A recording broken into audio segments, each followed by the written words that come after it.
Tintin, c'est vraiment un personnage qui est comme ça. Ma voix, c'est celle-là. Il demande surtout à ce que je la trafique pas. Il faut que l'auditeur ait l'impression qu'on joue pas une bande dessinée, mais qu'on joue une aventure. Ça pourrait être du cinéma si on gardait juste le son. Benjamin Habitant, il travaille dans ce que j'appelle l'aquarium, là derrière. Je pense que tout le monde l'appelle comme ça. Et pendant qu'il nous entend et qu'il nous écoute jouer la scène, il lit en même temps la bande dessinée. Il y a vraiment quelque chose il est vers l'avant. Mais c'est marrant parce qu'en le faisant, je trouve que je joue comme ça quand je l'interprète au micro. C'est pas du tout un personnage qui a le temps de se tenir droit et d'avoir une prise au vent qui est beaucoup plus forte. Je trouve que c'est quelqu'un qui se profile. Lisez Tintin. Ah, vous pouvez aussi écouter Tintin. Je vous remercie infiniment, madame. C'est vraiment gentil d'avoir songé à moi. Du tout. J'ai pensé que cela vous rappellerait notre première rencontre en Sildavie. Vous vous souvenez? Comment donc?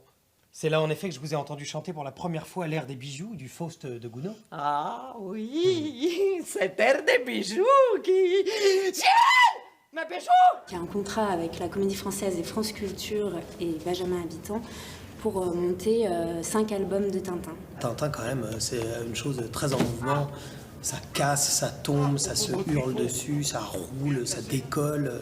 Donc oui, on est obligé d'être engagé, on est obligé d'être entier dans la scène. Puis ça, Benjamin Habitant cherche beaucoup ce rendu-là à faire que ce soit crédible et pas à jouer la BD. Il voudrait que ce soit hyper précis, que ça corresponde énormément à la BD. D'ailleurs, je trouve que quand il nous fait travailler, j'ai l'impression qu'il se dit que les auditeurs écoutent les épisodes de France Culture avec la BD ouverte. On est obligé de prendre appui et de rendre ça vivant. Ouais, c'est ça, crédible. Moi, je trouve ça, franchement, rendre crédible une BD, c'est un vaste programme, quoi.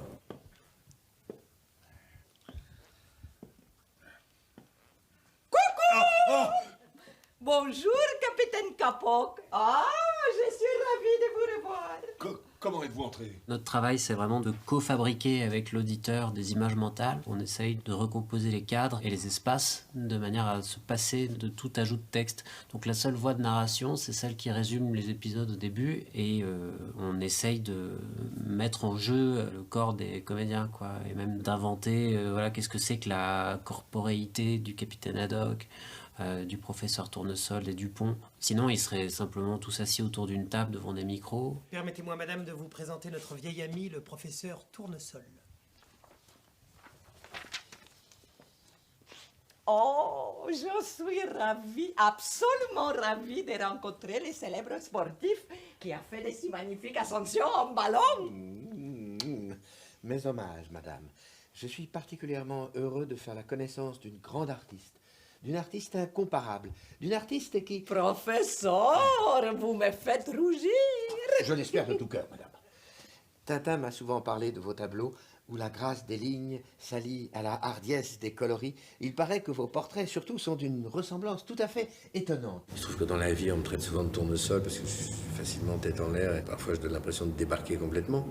J'ai pas encore de problème d'oreille, peut-être ça viendra, mais j'ai toujours aimé aussi ce tournesol. Il me faisait toujours rire et puis je le trouvais délicieux. Voilà, quelqu'un de si inoffensif et de si fin en même temps dans son monde. Donc sa qualité poétique, je pense que même enfant, j'y étais assez attaché parce que personne n'a oublié Tournesol. C'est tellement fragile en même temps, avec ses lunettes qui se cassent tout le temps dès qu'il tombe.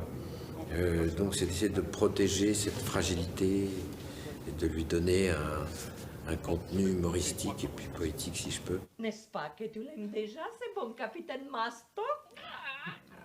Caressez-le, capitaine, n'ayez pas peur. Il ne ferait pas de mal à une mouche. Kili.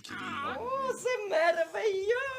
Il vous a déjà adopté. Ah, les animaux ont un instinct qui ne les trompe pas. Ils s'attachent immédiatement à ceux qui les aiment. Ah, vous croyez? Oh 1000 millions de 1000 milliards de 1000 sabords. Mon doigt, cannibale, bachimouzouk, ravassol. De grâce, capitaine Cosaque, pas de gros mots. Ces pauvres choux seraient capables de dire... De grâce, capitaine Cosaque, pas de gros mots. Ces pauvres choux seraient capables... Les capitaines. De grâce, capitaine Cosaque, pas de gros mots. Ces pauvres choux seraient capables de les répéter. C'est la vilaine face. J'ai eu des chiens dans ma vie, j'adore les émotions des animaux, ce qu'ils peuvent penser, se ressentir et se nourrir de ça. En fait, faut pas trop réfléchir, faut juste être traversé par des émotions et d'être en réaction par rapport à mon point de vue de canin. Dites, vous n'avez pas vu Irma? Le bruitage à la radio, c'est assez particulier. Moi, j'y suis très attachée. Parce que la différence, par exemple, du bruitage au cinéma, où on va faire le bruitage en post-prod, à la radio, on est avec les comédiens. D'abord parce que les comédiens ont leur texte en main, donc ils n'ont pas les mains libres. Et puis parce que la stéréo requiert également des paramètres très précis, de gauche, droite, de centre.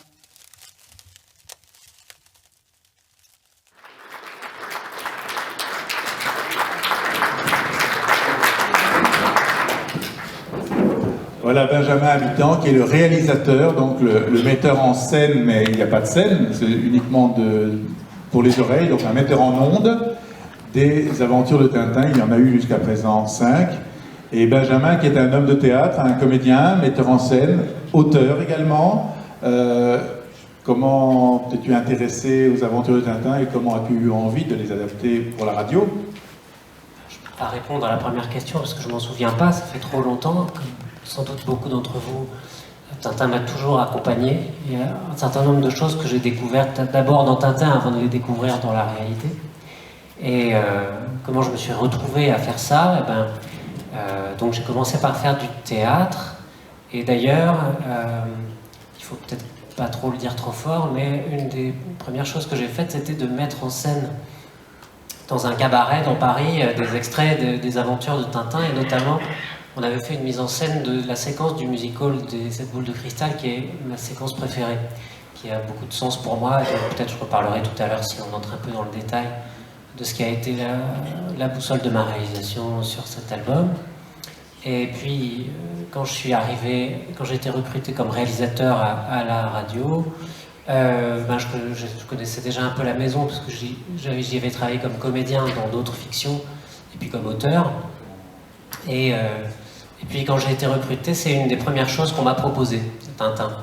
En fait, c'est un projet qui m'avait précédé, qui avait été porté, je crois que c'était à l'initiative de Muriel Mayette, qui administrait la Comédie Française à ce moment-là. Et puis, chez nous, ça avait été porté par François Christophe, qui était réalisateur, et qui voulait commencer par Les Bijoux de la Castafiore.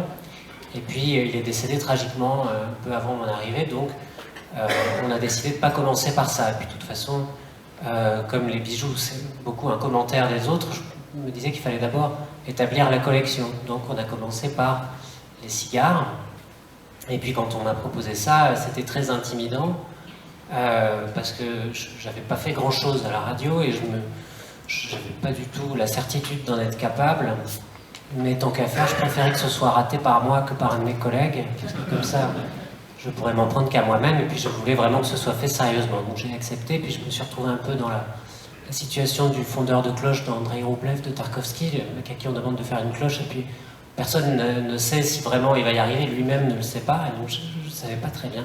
Donc la première chose que j'ai faite, c'est d'aller voir Benoît Peters, et de lui dire, voilà, on m'a demandé de faire ça, qu'est-ce qu'il faut que j'évite de faire, donnez-moi des recommandations. Et il l'a fait très gentiment. Il m'a beaucoup aidé, il m'a conforté dans mes intuitions et surtout dans mon angoisse, parce que le programme qu'il dressait me paraissait très difficile à suivre, et notamment il y avait cette idée qu'il ne fallait surtout pas faire la bande-son d'un dessin animé. Il fallait que ce soit assez réaliste.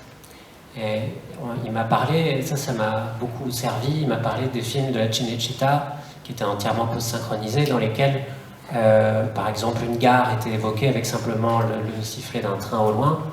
Et donc, on a travaillé, à partir de ce précieux viatique, on a travaillé à construire, avec la bruiteuse Sophie, que vous avez vue dans la vidéo, une forme de réalisme sélectif, qui était comme une sorte de transposition de la ligne claire dans l'espace radiophonique. Voilà. Et puis l'autre chose à laquelle on a fait très attention, c'est la stéréo. Sophie, elle en parle aussi. Moi, je voulais que... Alors, pour moi, il y a deux manières d'écouter ce feuilleton. Donc, on a enlevé... Plutôt, on n'a rajouté aucune narration. Il y a seulement le texte d'Hergé, avec très très peu d'ajouts. Et c'est parce que je voulais que ça puisse être écouté de deux manières, soit les yeux fermés, soit avec la BD ouverte sur les genoux, particulièrement pour les enfants.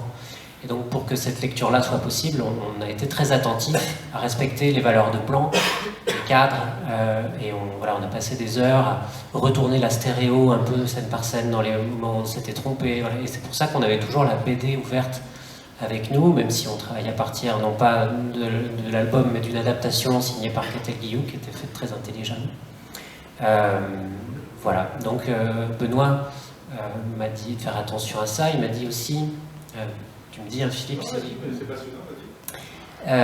Et il m'a dit aussi, alors il m'a donné des recommandations personnage par personnage. Et ça, c'était très utile. Il m'a dit par exemple, Tournesol n'est surtout pas un savant fou.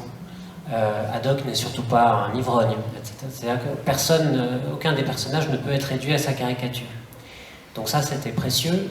Mais après, le problème, c'est que ça n'apparaît pas vraiment dans la vidéo, mais ça va très vite. On a très peu de temps pour faire ça. Et encore, les aventures de Tintin, c'est ce qui prend le plus de temps. On me donne 2 ou 3 fois le temps qu'on me donnerait pour une autre production. Mais c'est parce que Tintin va tellement vite, et comme il passe son temps à sauter d'une voiture à un bateau, à un cheval, à un chameau, il est très difficile à suivre. Donc on a l'impression de passer notre temps à lui courir après, parce qu'il faut sans cesse désinstaller des espaces. Vous avez vu, on utilise des panneaux acoustiques pour fabriquer des espaces différents. On a une chambre claire et une chambre sourde. La chambre sourde, ça sert à faire les extérieurs, parce que c'est une pièce qui ne réverbère pas le son. Et puis, après une journée d'enregistrement de Tintin, la chambre sourde, elle était pratiquement inondée. Il y avait plein de sable, plein de gravier, plein de bandes magnétiques, parce que c'est comme ça qu'on fait le bruit des feuilles et de l'herbe. C'est avec on va chercher des bandes magnétiques qui traînent dans des placards à la radio, on les étale par terre. Et donc, il y avait des équipes de nettoyage qui passaient après, et c'était très compliqué pour elles. Et donc voilà, cette première réalisation, Les Cigares, c'était très intimidant. Et ce qui était important pour moi... Oui, non, voilà, c'est là que j'en étais. Ça va trop vite. Et comme on a peu de temps et qu'on travaille avec les acteurs de la Comédie Française, qui sont des gens géniaux, ils sont géniaux surtout parce qu'ils se connaissent très bien les uns les autres et ils adorent jouer ensemble.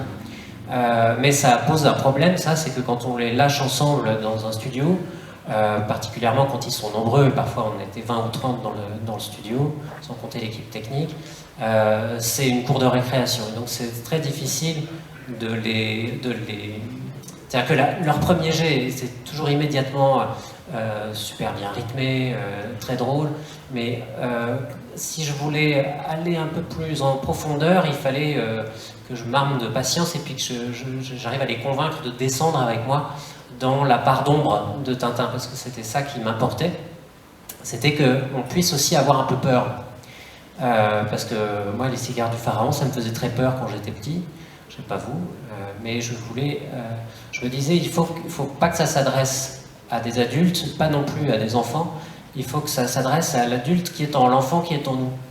Et quand je me souvenais de cet enfant, celui que j'avais été, j'étais terrifié notamment par la visite du tombeau de Kiosque, comme sans doute beaucoup d'entre vous, et particulièrement par la séquence psychédélique où Tintin, sous l'effet d'un narcotique, voit des images terrifiantes. Et alors ça a été mon point d'entrée. C'est comme ça que je me suis dit, voilà, ça va être ça mon Tintin. En fait, je me suis dit, dans le premier diptyque qu'on fait, Le Voyage d'Orient, l'ennemi, c'est pas des trafiquants de drogue, c'est pas Rastapopoulos, c'est l'ennemi de Tintin étant lui-même. C'est la drogue, d'accord, mais c'est surtout la folie, perdre la raison, perdre la tête, le poison qui rend fou. Et donc, le véritable ennemi de Tintin, celui qui le terrifie le plus, c'est celui qui est... c'est sa part d'ombre. Bon, c'était... Voilà, je m'étais dit ça. C'était ça ma boussole. Et puis... je pourrais développer pour le justifier, mais c'est vrai que dans Les Cigares, par exemple, quand Tintin est interné à la demande d'un tiers, on pourrait dire, quand il est enfermé contre son gré dans un asile, il pique une colère comme rarement. Quand il se fait piquer justement par Mitsuhirato, on voit qu'il est terrifié. j'ai la flemme de sortir les images et de montrer plus. De toute façon, vous les avez tous en tête, mais c'est un des moments où on voit le plus l'effroi sur son visage. Et donc, pour avoir cette part vénéneuse, toxique, ténébreuse, je suis allé chercher Olivier Daviaud, qui est le compositeur qui a écrit cette musique magnifique enregistrée par l'Orchestre National de France. Donc c'est quelqu'un qui a une sensibilité à la BD, il fait des musiques de films aussi pour Jean Spar, etc. Et c'est un grand tintinophile, un grand amateur de Tintin, on pourrait dire. Et donc on a lu la BD page par page ensemble en parlant pratiquement de chaque case, et c'est à partir de ça, de cette lecture commune qu'il a travaillé, en essayant de s'attacher à faire apparaître cette part d'ombre, cette part de ténèbres. On entend, j'espère, un peu, si vous ne connaissez pas le feuilleton, j'espère que vous l'écouterez, et puis que vous y retrouverez vos sensations de lecture d'enfance. Et donc voilà, donc il fallait aussi amener les comédiens, si turbulents, dans cette part d'ombre qu'ils portaient en eux. Et pour ça, par exemple, je leur avais demandé, ou je leur avais proposé de lire Charles Burns, de lire notamment la trilogie de Charles Burns, dont le premier album s'appelle Crossed Out, Toxic, dans laquelle il y a énormément de références à Tintin, mais un Tintin qui est un peu l'envers du décor, l'autre côté du miroir. Et alors justement, cet autre côté du miroir, on l'a développé ensuite avec le diptyque suivant, les 7 boules et le temple du soleil, qui est, c'est très important pour moi, cette scène inaugurale, enfin elle n'est pas inaugurale d'ailleurs, mais cette première grande séquence du musical. Je suis beaucoup moins calé que vous, mais l'interprétation que j'en fais, c'est que Hergé se représente sous les traits du capitaine Haddock en artiste qui a du mal à aller traverser ce miroir, aller de l'autre côté du miroir, alors qu'il le fait en fait très bien. Mais ce que je vois moi dans cette séquence, et on a vraiment passé beaucoup de temps sur cette séquence quand on a enregistré l'album, c'est que Haddock commence par essayer de changer l'eau en vin. Et puis, vous vous rappelez, il n'y arrive pas, et notamment il n'y arrive pas parce qu'il le fait de l'extérieur, il applique extérieurement les gestes du magicien en pensant que ça va produire l'effet, ce qui est assez beau comme naïveté. Et puis ensuite, quand il veut percer le secret du magicien, au musical, puis ils vont visiter l'envers du décor, littéralement, ils vont de l'autre côté. Et là, donc, c'était génial parce qu'on a réservé un studio, le studio 107, je crois, qui est un studio où on accueille des émissions en public, et on a fait venir un public. Et donc on a enregistré toute la séquence du musical en public. C'était complètement gratuit, c'était un public d'amis. Mais donc tous les numéros se succédaient. Et ensuite on est allé de l'autre côté, dans les coulisses du théâtre, avec la Castafiore qui chantait sur la scène et tout ça, pour enregistrer cet envers du décor. Et ce que je trouve magnifique, c'est que Haddock est complètement désorienté. Et notamment, il confond encore la superficie, l'extérieur, enfin, les idées et les choses. Parce qu'il voit la porte de la buvette, il essaye de la traverser, il prend un mur. Et puis finalement, la seule surface qu'il arrive à traverser, c'est la membrane de la timbale. Et pour moi, cette image fait écho à la tête d'Haddock qui passe à travers le tableau dans Le secret de la licorne. C'est-à-dire que lui, même quand il arrive à traverser une surface, c'est finalement pour se retrouver au même endroit. Alors que Tintin, lui, il se repère très bien. Et dans cette séquence, on voit Tintin qui dit non, c'est par là, venez. Et c'est-à-dire que Tintin, il arrive à naviguer dans l'envers du décor, de l'autre côté du miroir.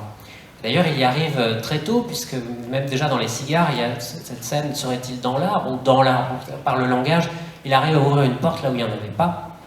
Et puis dans le Temple du Soleil, c'est lui qui trouve l'entrée du temple en traversant encore une surface, en traversant la chute d'eau. Et Haddock ne veut pas y aller, et puis il lui dit si, allez-y, vous inquiétez pas, ça va marcher. Et donc c'est cette confiance dans la possibilité de traverser des surfaces, de passer de l'autre côté. Donc c'est à ça qu'on s'est attelé avec les comédiens. Donc ça paraît un peu abstrait comme ça, mais en fait ça se traduisait dans des termes très concrets quand on travaillait, et notamment au niveau de l'interprétation, de l'intonation. Je leur demandais, est-ce qu'il n'y ait pas d'intonation? Est-ce qu'on soit dans un retrait? En fait, il fallait creuser l'image, parce que le principe de la fiction radiophonique, c'est de fabriquer des images mentales ensemble, nous qui fabriquons et vous qui écoutez. Et pour ça, il ne faut pas trop raconter, il ne faut pas trop jouer, il ne faut pas étouffer l'image avec du bruitage de la musique. Voilà, il faut essayer de rester en deçà d'un certain seuil pour que ce soit à l'auditeur de travailler. On cite souvent quand on parle de fiction radio, Orson Welles qui avait dit une fois la radio c'est mieux que le cinéma parce que l'écran est plus grand. Et en réalité, c'est pas tout à fait exact. Ce qui est plus grand, c'est le hors-champ. Et au cinéma aussi, il y a du hors-champ. Et il est très utile. Il y a beaucoup de choses qui se passent en dehors de l'image ou dans les ellipses. À la radio, ce hors-champ est plus vaste. Et pour moi, il se rapproche presque plus du roman, en tout cas de la lecture, du tempo, de l'intériorité, de la lecture pour soi. Donc voilà, pour moi, on est plus... Il fallait permettre à l'auditeur d'être dans un rapport à ce qu'il lit, au texte, qui soit plus de l'ordre de la lecture solitaire que du cinéma. Voilà, et donc je leur demandais de pas trop intoner, pas trop interpréter, et puis petit à petit, au début j'étais dans les cigares, j'étais assez pénible avec eux, je les reprenais sans arrêt en disant non tu intones trop, et puis au bout d'un moment, je sais pas, on a trouvé un compromis, ils ont inventé finalement, ils m'ont habitué à leur version de Haddock, de Tintin, et puis maintenant, et pour moi c'est complètement indissociable, je peux plus du tout voir une image du capitaine Haddock sans entendre Thierry Ancisque. Et c'est impossible pour moi que ce soit quelqu'un d'autre à partir de maintenant, ils sont complètement associés. Vous connaissez sûrement cette anecdote de l'enfant qui dit le capitaine Haddock n'a pas la même voix que dans les livres. Là pour moi maintenant elle est stabilisée cette voix, alors qu'au début j'avais beaucoup de doutes. Et donc quand on a fini par les bijoux, et c'était formidable parce que comme les bijoux ça commente un peu tout le reste, on avait tout notre petit théâtre là, il a été construit, il était fonctionnel. Et donc j'avais plus rien à leur dire, j'avais juste qu'à regarder la chose se dérouler. Voilà. Et donc maintenant... Enfin pardon, Non, mais c'est un bonheur, tu es le bonheur des intervieweurs. J'ai à peine dit un mot et tu es parti tout seul, tu nous as raconté tout ce qu'on voulait savoir. Mais malheureusement le temps passe un peu trop vite. Et je voudrais simplement savoir si vous avez d'autres projets, après avoir fait les 5 albums que l'on connaît, donc les 2 diptyques, et les bijoux de la Casafiore. Est-ce qu'il y a quelque chose de prévu maintenant? Oui. Oui. Nous allons faire un nouveau diptyque. Alors, on voulait faire le diptyque de la Lune parce qu'en ce moment, à Radio France, on n'a plus de studio de fiction parce qu'ils sont en travaux. Et donc, sans studio, on s'est dit qu'est-ce qu'on peut faire? Et Objectif Lune, on a marché sur la Lune, ça paraissait pas mal. Et puis, le problème, c'est que Tournesol est très présent dans ces albums et Denis Podalides est très absent. Enfin, c'est très difficile de l'attraper.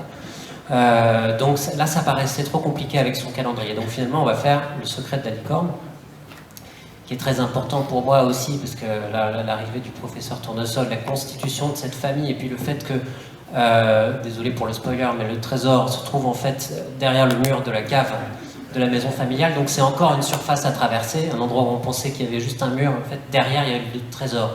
C'était pas la peine d'aller le chercher. Voilà. Bon, vous connaissez l'histoire aussi bien que moi, voire mieux. Mais donc, je suis très content qu'on puisse faire ces 2 albums-là parce qu'elles complètent un peu voilà, cette collection aussi de ce point de vue-là. Oui. Petit détail, c'était l'anniversaire du professeur Tournesol hier. On va laisser le suspense, donc vous allez faire 2 nouvelles adaptations, une par an, tu m'avais dit. Hein. On essaye d'en faire une par an. Ouais.